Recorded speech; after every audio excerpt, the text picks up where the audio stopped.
Hello বন্ধুরা, কেমন আছো সবাই? আশা করি সবাই ভালো আছো। আমিও খুব ভালো আছি। ববিতা অফিসিয়াল চ্যানেলে সবাইকে ওয়েলকাম জানিয়ে নতুন আরেকটি সুন্দর রান্নার রেসিপি নিয়ে চলে এসেছি।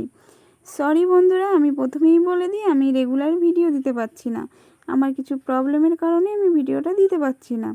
তবে হ্যাঁ, এখন থেকে চেষ্টা করব ভিডিওটা যাতে রেগুলার দিতে পারি আমি। আর হ্যাঁ বন্ধুরা, তোমাদের তো বলাই হলো না, আজকে আমি তোমাদের কি রেসিপি করে দেখাবো। আজকে ডিম ভাপা রেসিপি করে দেখাবো। চলো রেসিপিটা শুরু করা যাক। প্রথমেই দেখো, এখানে 7টা মতো ডিম নিয়ে নিয়েছি। ডিমটা এখন সিদ্ধ বসাবো। এখানে জল বসিয়ে দিয়েছি, জলটা উষ্ণ গরম হয়ে গেছে। এখন একে একে ডিমগুলোকে দিয়ে দেব। সমস্ত ডিমগুলো দিয়ে দিয়েছি। এখন দিয়ে দেবো একটু লবণ। লবণ দিলে না ডিম সিদ্ধটা ভালো হয়। দেখো বন্ধুরা, ডিমগুলোকে আমি ছাড়িয়ে নিয়েছি। আর এখানে না মাঝখানে কেটে নিয়েছি, একটা ডিম রেখে দিয়েছি। এই ডিমটাকে একদম ছোট ছোট পিস করে কেটে নেব। সমস্ত ডিম আমার কাটা রেডি হয়ে গেছে। এদিকে দেখো মশলা নিয়ে নিয়েছি। প্রথমেই কতগুলো কালো সর্ষে, গোটা জিরে, আদা আর নিয়ে নিয়েছি পরিমাণ মতো কাঁচা লঙ্কা। এই সমস্ত মশলাগুলোকে আমি পেস্ট করে নেব। আর মশলাটা না আমি শিলেই পেস্ট করব। শিলে পেস্ট করলে বেশি টেস্টি হয়। ভালো করে মশলাটা আমি পেস্ট করে নিয়েছি। মশলাটা আমার পেস্ট হয়ে গেছে। এদিকে দেখো বন্ধুরা, এই কেটে রাখা ডিমগুলোকে এখন আমি হালকা ফ্রাই করে নেব। কড়াই বসিয়ে দিয়ে কড়াইতে পরিমাণ মতো তেল দিয়ে দিয়েছি। তেলটা গরম হয়ে গেছে, একে একে ডিমগুলোকে দিয়ে দেব। এপিট ওপিট সুন্দর করে একটু হালকা ভেজে নেব।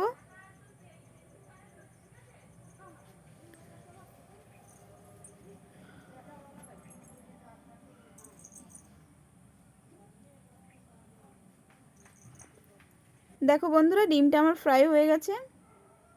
এখন নামিয়ে নেব প্লেটে।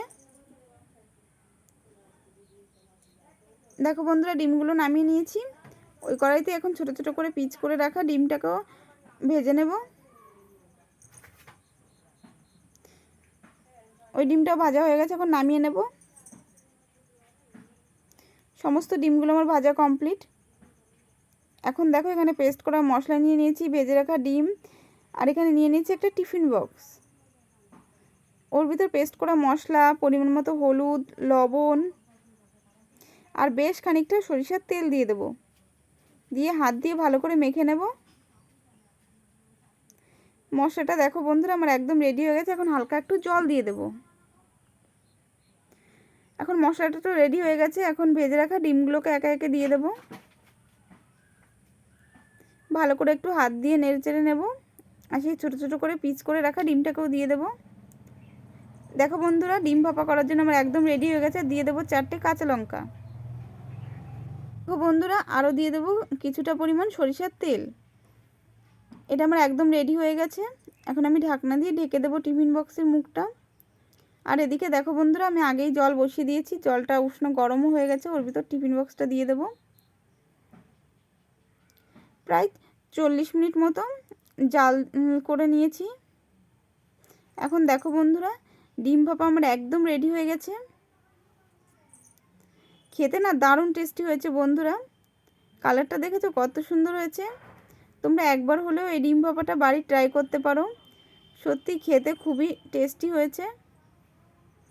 আমার ভিডিওটা ভালো লেগে থাকলে like, comment, share and subscribe করে দিও। দেখা হচ্ছে অন্য কোনো সুন্দর একটি ভিডিওয়। বাই।